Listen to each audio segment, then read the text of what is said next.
ابر کے ہاتھی کو اٹھانے کی مسلسل کوشش جاری تھی کہ اچانک سمندر کی طرف سے ان کی طرف اللہ تعالیٰ نے ابابیلوں کو بھیج دیا۔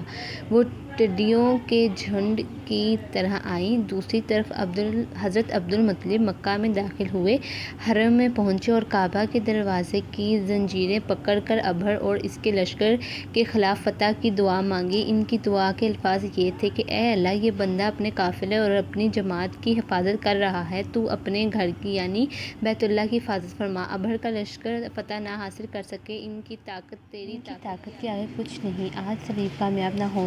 سلیب کا لفظ اس لیے بولا جاتا ہے، ابر عیسائی تھا اور سلیب کو عیسائی اپنے نشان کے طور پر استعمال لے کر چلتے ہیں۔ اب انہوں نے اپنی قوم کو ساتھ لیا اور ہرا پہاڑ پر چڑھ گئے، کیونکہ ان کا خیال تھا کہ وہ نہیں کر سکیں گے۔ اور پھر اللہ تعالیٰ نے پرندوں کے جھنڈ بھیج دیے۔ پر یہ پرندہ چڑیا سے قدرے بھرے تھے، ان میں سے ہر پرندے کی چونچ میں پتھر کے 3 ٹکڑے تھے۔ یہ پتھر پرندوں کے ابر کے لشکر پر گرانے شروع کیے۔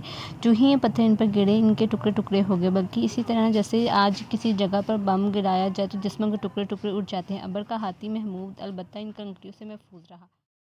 یہ سب کھائے ہوئے نحاست کی مانند ہو گئے، جیسا کہ سود فلم میں آتا ہے۔ ابر اور اس کے کچھ ساتھی تباہی کا یہ منظر دیکھ کر بری طرح بھاگے، لیکن پرندوں نے ان کو بھی نہ چھوڑا۔ ابر کے بارے میں طبقات میں لکھا ہے کہ اس کے جسم کا ایک عضو الگ ہو کر گرتا چلا گیا، یعنی وہ بھاگ رہا تھا اور اس کے جسم کا ایک حصہ الگ ہو گیا۔ دوسری طرف عبدالمطلب اس انتظار میں تھے کہ کب حملہ ہوتا ہے، لیکن حملہ آور جب مکہ میں داخل نہ ہوئے تو وہ حالات معلوم کرنے کے لیے نیچے اترے۔ مکہ سے باہر نکلے تب انہوں نے دیکھا کہ سارا لشکر تباہ ہو گیا۔ خوب مال و غنیمت ان کے ہاتھ لگے، بے شمار سامان ہاتھ آیا ہے، مال میں سونا چاندی بھی بے تحاشا ہے۔ لشکر میں سے کچھ لوگ ایسے بھی تھے جو واپس نہیں بھاگے تھے، مکہ میں رہ گئے تھے۔ ان میں ابر کے ہاتھی کا مہاوت بھی تھا، جو محمود کو آگے لانے میں ناکام رہا۔ ہمارے نبی صلی اللہ علیہ وآلہ وسلم نے اس واقعے کے چند دن بعد پیدا ہوئے۔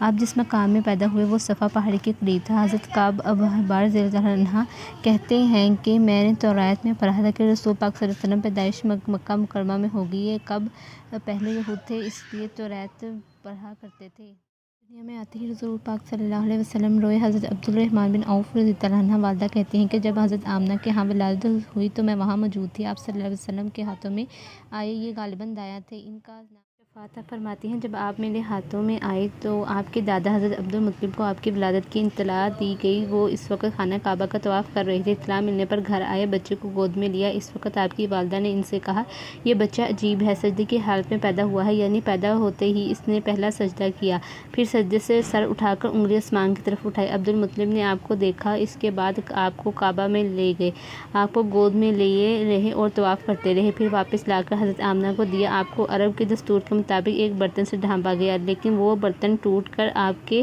پاؤں سے ہٹ گیا۔ اس وقت آپ اپنا انگوٹھا چوستے نظر آئے۔ اس موقع پر شیطان بری طرح چیخا۔ تفسیر ابن مخلد میں ہے کہ شیطان صرف 4 مرتبہ چیخا۔ پہلی بار اس وقت جب اللہ تعالیٰ نے اسے معلوم ٹھہرایا، دوسری بار اس وقت جب اسے زمین پر اتارا گیا تھا، تیسری بار اس وقت جب چیخا جب حضور پاک صلی اللہ علیہ وسلم کی پیدائش ہوئی، چوتھی مرتبہ اس وقت جب حضور پاک صلی اللہ علیہ وسلم فاتح نازل ہوئی۔ اس موقع پر حضرت حسان بن ثابت رضی اللہ عنہ کہتے ہیں، میں 8 سال کا تھا، جو کچھ دیکھتا اور سنتا تھا اس کو سمجھتا تھا۔ ایک صبح میں نے یثرب یعنی مدینہ منورہ میں ایک یہودی کو دیکھا۔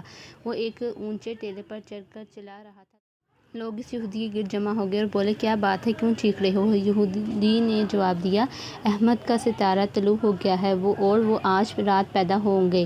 حضرت حسان بن ثابت رضی اللہ عنہ بعد میں 60 سال کی عمر میں مسلمان ہوئے تھے۔ 120 سال کی عمر میں انہوں نے وفات پائی، گویا ایمان کی حالت میں 60 سال زندہ رہے۔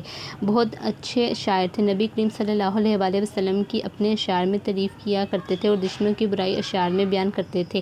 غزوات کے موقع پر اشعار کے ذریعے مسلمانوں کو جوش دلاتے تھے۔ اسی بنیاد پر انہیں شاعر رسول اللہ صلی اللہ علیہ وسلم خطاب ملا۔ حضرت کعب احبار رضی اللہ عنہ فرماتے ہیں کہ میں نے توراۃ میں پڑھا کہ اللہ تعالیٰ نے حضرت موسیٰ علیہ السلام کو حضور پاک صلی اللہ علیہ وسلم کی ولادت کے وقت کی خبر دے دی تھی، اور حضرت موسیٰ علیہ السلام اپنی قوم بنی اسرائیل کو اس کی اطلاع دے دی تھی۔